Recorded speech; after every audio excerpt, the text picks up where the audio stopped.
जल संचय के क्षेत्र में फिर से अपने झंडे गाड़े हैं। राजस्थान का जन भागीदारी पुरस्कार में तीसरी बार चयन हुआ है। पश्चिमी राजस्थान के बाड़मेर जिले को जल संरक्षण के क्षेत्र में ऐतिहासिक उपलब्धि हासिल हुई है। तो राजस्थान ने एक बार फिर जल संचय के क्षेत्र में अपने झंडे गाड़ दिए हैं। राजस्थान का जन भागीदारी पुरस्कार जो है उसमें तीसरी बार चयन हुआ है। पश्चिमी राजस्थान के बाड़मेर जिले को जल संरक्षण के क्षेत्र में ऐतिहासिक उपलब्धि हासिल हुई है।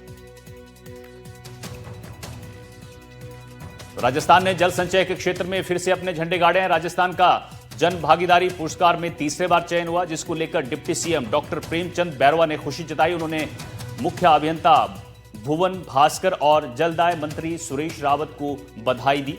राष्ट्रपति द्रौपदी मुर्मू, केंद्रीय जल शक्ति मंत्री CR पाटिल ने जल संसाधन विभाग के मुख्य अभियंता भुवन भास्कर को पुरस्कार देकर यहां पर सम्मानित भी किया।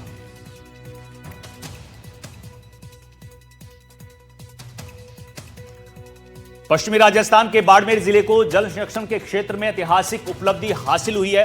जल शक्ति मंत्रालय के छठे राष्ट्रीय जल पुरस्कार 2025 समारोह में राष्ट्रपति श्रीमती द्रौपदी मुर्मू ने नई दिल्ली के विज्ञान भवन में बाड़मेर जिले को प्रथम जल संचय जन भागीदारी पुरस्कार प्रदान किया। यह पुरस्कार catch the rain where it falls when it falls अभियान के तहत वर्षा जल संग्रहण और जन भागीदारी में सर्वश्रेष्ठ प्रदर्शन के लिए दिया गया। बाड़मेर जिले को प्रथम श्रेणी में चुना गया और 2 करोड़ रुपए की पुरस्कार राशि से सम्मानित भी किया गया। जिला कलेक्टर टीना डाबी ने यह पुरस्कार ग्रहण किया। समारोह में जल शक्ति मंत्री, वरिष्ठ अधिकारी और अन्य राज्यों के प्रतिनिधि उपस्थित रहे।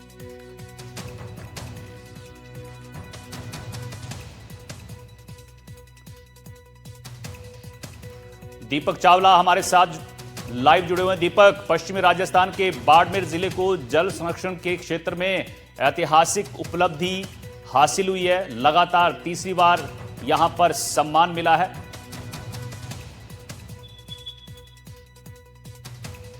और बिल्कुल देखिए, राजस्थान का पश्चिमी राजस्थान बाड़मेर इलाका, ये वो इलाका है जहां पर आपने और हम लोगों ने यही सुना है कि ये रेगिस्तान से जुड़ा हुआ इलाका है और यहाँ पर हमेशा पानी की किल्लत रहती है। लेकिन कलेक्टर टीना डाबी ने और अधिकारियों ने बहुत बेहतर काम किया है और इस बार राजस्थान को फिर से एक बार अवार्ड मिला है। और ये इसकी वजह है कि पारंपरिक जो टाँके होते हैं उसमें पानी को एकत्रित करना, जो बरसात का पानी होता है जो अमूमन फ्लो होके बह जाता है, लेकिन उसको टाँके में रखना, तालाब में रखना, छतों पर उसको स्टोर करके रखना, तो ये कई सारी वजह है। इसके अलावा कई सारी वजह जिसकी वजह से राजस्थान को अवार्ड मिला है। और इसके अलावा डूंगरपुर को भी अवार्ड मिला है। डूंगरपुर भी कहते हैं कि आदिवासी इलाका है और वहाँ पर भी पानी की समस्या रहती है, लेकिन वहाँ पर भी अधिकारियों ने बहुत बेहतर जो काम है वो यहाँ पर किया है और वहाँ पर अधिकारियों को बुलाया गया दिल्ली में और उनको जो है कहीं ना कहीं अवार्ड भी दिया गया। उसके अलावा जयपुर का दूदू इलाके में भी हमेशा ऐसे सुनने में आता है कि ग्रामीण इलाका है और वहाँ पर पानी की किल्लत रहती है, लेकिन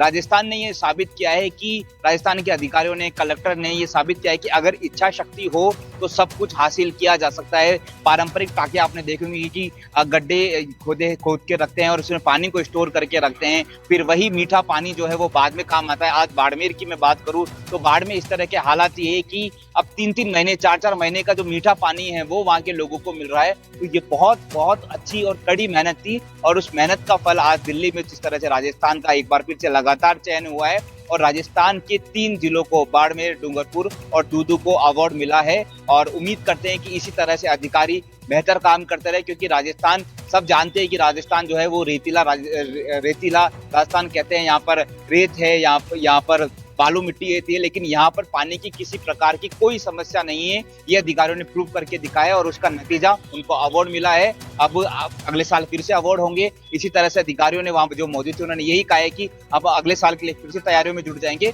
और लोगों को पानी की समस्या ना हो, इसको लेकर स्टोरेज एक बेहतर तरीका रहता है काम करने का। तो वही टाँके बनाए जाएंगे, तालाबों को यहाँ पर स्टोर किया जाएगा। इसके अलावा छतों पर जिसे संरक्षण होता है वो किया जाएगा ताकि लोगों को पानी की किल्लत नहीं हो। जी बिल्कुल, तो ये कर दिखाया है राजस्थान के 3 जिलों ने और ये एक बड़ी उपलब्धि है। बहुत बहुत शुक्रिया दीपक आपका इस जानकारी।